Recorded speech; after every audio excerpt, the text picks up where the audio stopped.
Hey guys, welcome back to Fantasy Tipped. My name is Julian, and this is the waiver wire video for week 6 of the fantasy hockey season. Basically, I'm going to be talking about players that you can add to your team to help you win this week and future weeks of your fantasy hockey league. Before we get started, guys, please leave a like, subscribe, hit that notification bell. I'd really appreciate all of your support, guys. Let's jump right into the content, and let's take a quick look at this week's schedule. And as you can see on the screen here, there are only 2 games on Monday, only 3 games on Wednesday, and only 2 games on Friday, and 7 games on Sunday. So those off nights, Monday, Wednesday, and Friday, are very, very crucial to help you win those weeks. There's really not a lot of players playing on those days. So if you can maximize the amount of players you got playing on those days, you have a really good chance of winning the week, because almost every single team plays on Tuesday, Thursday, and Saturday, and you're going to have a really full lineup on those days. So if you're able to minimize the amount of bench players you have on Tuesday, Thursday, and Saturday, and maximize the amount of players that you get playing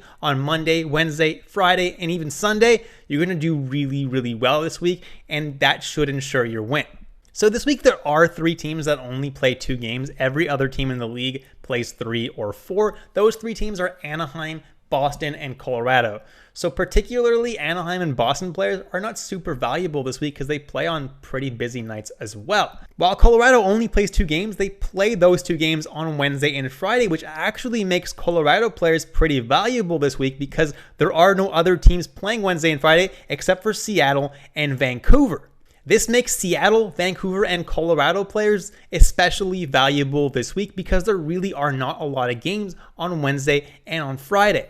So basically your strategy for this week, guys, should be to grab a couple players that play on Monday and then swap them out for players that play on Wednesday, Friday, and Sunday, players on teams like Seattle and Vancouver and even Colorado.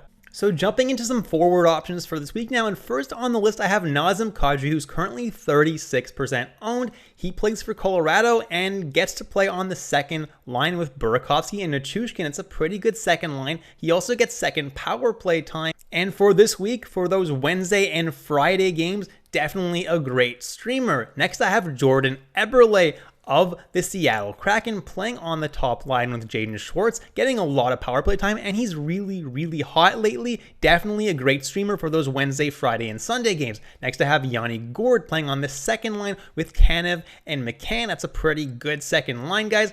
And we all know Yanni Gourde's a very talented player, guys, so he definitely makes for a good streamer for those Wednesday, Friday, Sunday off night. Next is my Manscaped must-add player of the video, Jared McCann. Get 20% off and free shipping with the code word FANTASYTIPPED at manscaped.com. That's 20% off and free shipping at manscaped.com with the code word FANTASYTIPPED.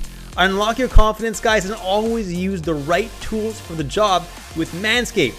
Guys, the holiday season is approaching really, really quickly, so get your Christmas shopping done early this year with the code FANTASYTIPPED at manscaped.com. You'll get 20% off, you'll get free shipping, so go ahead and get your holiday shopping done early this year.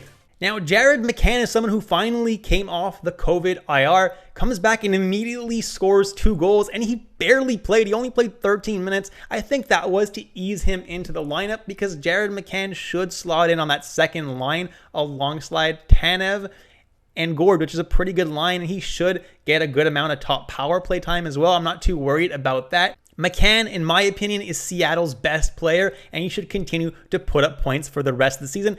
Definitely makes for a good ad this week, especially with those off nights. Next, I got JT Compher of the Colorado Avalanche, and he's no longer a drop for me because McKinnon got injured. JT Compher is now slotted in on the top line in between Landeskog and Rantanen. Yeah, that's some pretty good deployment, and he's also getting top power play time in Colorado. And for those Wednesday and Friday games, you cannot go wrong grabbing JT Compher. Next is Jaden Schwartz of the Seattle Kraken, somehow only 25% owned, which is crazy because he's getting top line, top power play time, and he's someone who's incredibly hot right now. Definitely an amazing streamer if you're looking for someone for those off-night games. Next, I have Nils Höglander of the Vancouver Canucks. He's getting second line time on Vancouver with Bo Horvat and Tanner Pearson. Pretty good line, gets second power play deployment as well. Don't mind that at all for those off-night games. Next is Alex Wenberg, who last game centered Schwartz and Eberle on that top line. He seems to get a decent amount of power play time as well, so Wenberg is a pretty good add for those off nights. Next is Kevin Hayes of the Philadelphia Flyers. Doesn't play on the off nights, but he's someone who's going to be returning from injury probably this weekend, and he's going to slot in on that second line as a second line center between Atkinson and Farabee. That's pretty good deployment, and he's a very good player. Should definitely be a lot more than 7% rostered. Next is Vasily Podkolzin, and he plays on the third line in Vancouver with Dickinson and Connor Garland. I don't hate his deployment. He doesn't get that much ice time, although it seems to be going up lately, and he does get to play on that second power play in Vancouver. So if you're desperate, Podkolzin is someone who could potentially put up some points on those off nights. Then I have Tanner Pearson, who's only 2% owned, which is kind of crazy because he gets to play on the second line with Bo Horvat, also gets deployment on the second power play, and he's going to be someone who should shoot up in ownership this week just because of that great deployment. He shoots the puck a lot too, which makes him have a pretty safe floor, so Pearson is someone I really do like streaming for this week. Next is Alex Newhook of the Colorado Avalanche, and he was recently called up to the roster. He's currently centering their third line, so, it's not the best line in the world with Jost, but he's getting time on that second power play in Colorado, which also features Devon Taves and Girard, and now that Taves is back, that second power play should start putting up more points, and Newhook is a really talented kid. He's a rookie with a lot of potential,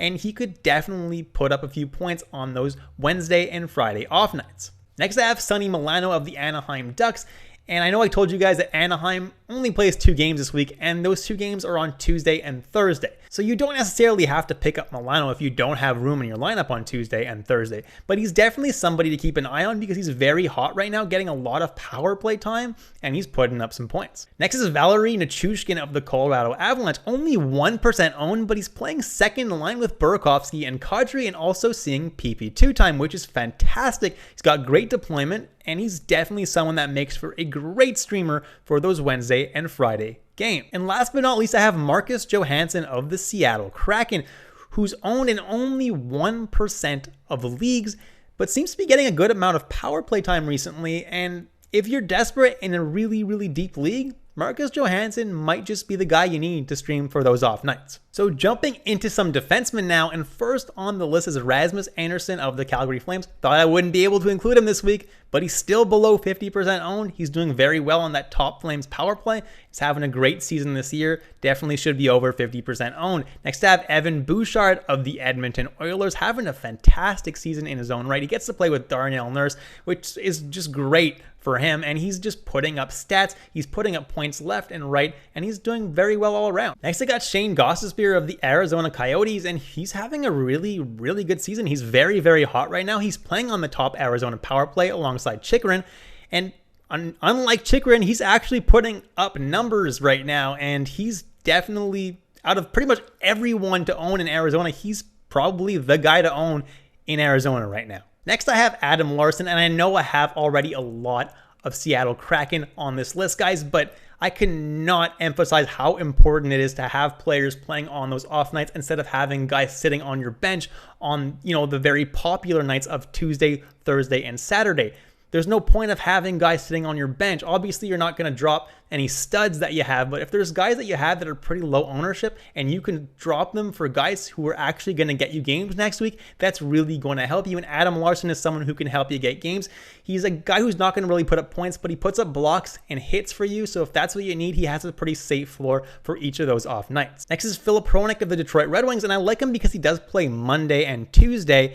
And Hronek has been playing really, really well. Ever since his benching, he's been putting up points. Hronek is a guy who's been getting second power play time. Not the top power play with Moritz Seider, but still, he's been playing very well. So Hronek is someone who definitely is worth an add. Next is Brandon Montour of the Florida Panthers. And when I mentioned him in this video last week, he was only 4% owned. He shot up, and that was due to last week, and he had a really, really strong showing. But if you need a defenseman, and you have room in your roster on those busy nights, Brandon Montour is definitely a pretty decent add. Next is Jamie Oleksiak of the Seattle Kraken, and he's not really going to get you points either, but he's there for those off nights. And if you're in a league that includes hits, he's definitely someone that hits a lot, so he has a pretty safe floor. Next is Tyler Myers of the Vancouver Canucks. And again, it's for those off nights. I don't love Myers, but if you really need someone this week, He's someone that has a pretty safe floor. He shoots, he hits, he blocks, all an okay amount, not a crazy amount, but he will do all three of those things and will get you a safe floor for that reason. Next, I got Kale Clegg of the Los Angeles Kings, only 2% owned, and in 7 games replacing Doughty on that top power play in LA, he has 5 assists. The dude's putting up numbers, so if you need someone to get you some points, Kale Clegg is doing that.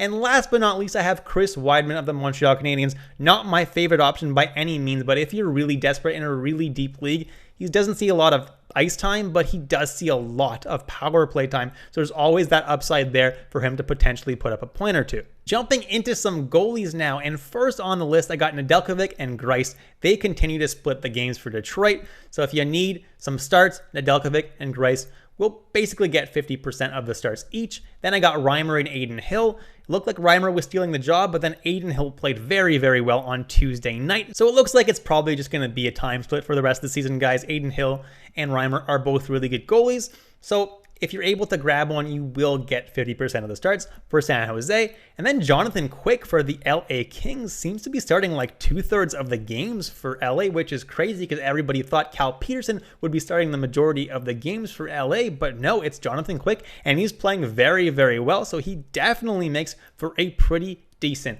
ad.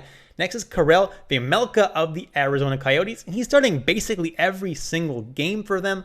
And even when Hutton returns, Hutton is not a good goalie, so Vejmelka should continue to see the bulk of the starts. He's not going to get a lot of wins, but he's putting up some pretty good numbers. Then I got Dustin Tokarski, and as long as Craig Anderson remains out, Tokarski is the starter in Buffalo, and he will get the bulk of the starts. And last but not least, I have surprise Zach Fucale of the Washington Capitals, and in his first NHL start ever, he posted a freaking shutout. Samsonov and Vanacek have been so bad this year. They have not put up good numbers at all. And then Fucale comes in and immediately puts in a shutout.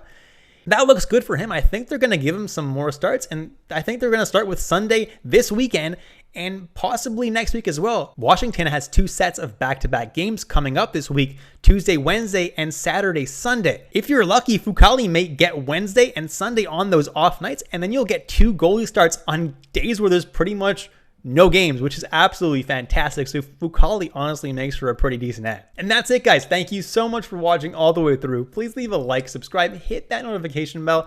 Hope you guys enjoyed the content today, and I'll catch you in the next episode of Fantasy Tipped.